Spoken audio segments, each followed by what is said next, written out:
कमी बोलण्याचे 10 फायदे. नमस्कार मित्र आणि मैत्रिणींनो, शीतल सातव चॅनलमध्ये तुमचे सगळ्यांचे खूप खूप स्वागत आहे. आजच्या व्हिडिओमध्ये मी तुम्हाला कमी बोलण्याचे फायदे सांगणार आहे. कमी बोलल्याने तुम्ही जिथे जाल तिथे तुमची व्हॅल्यू राहील.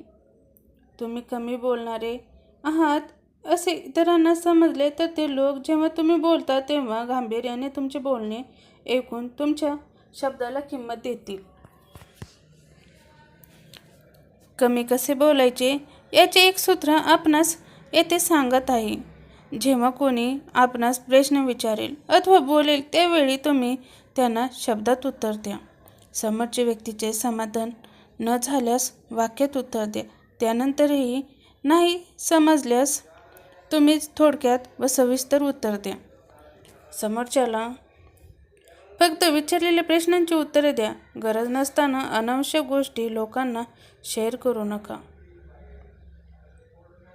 परिस्थिती पाहून संवाद थांबविणे आवश्यक असते.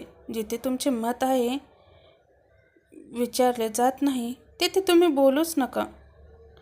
लोक तुमच्याकडं जे माहिती काढू इच्छित आहेत तेच त्यांना सांगा. वायफळ बडबड करू नये. तुम्हाला माहीत नसलेल्या विषयांवर चर्चा चालली असेल तर तिथे तुम्ही शांत राहा. काहीच बोलू नका. शांततेत ऐका.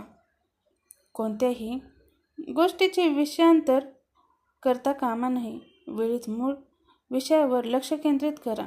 एखादी गोष्ट एकदम सोप्या भाषेत करून समोरची व्यक्ती पाहून व्यक्त करा.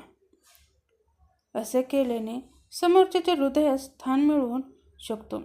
लोकांना तुमचे व्यक्तिमत्व आवडू लागेल.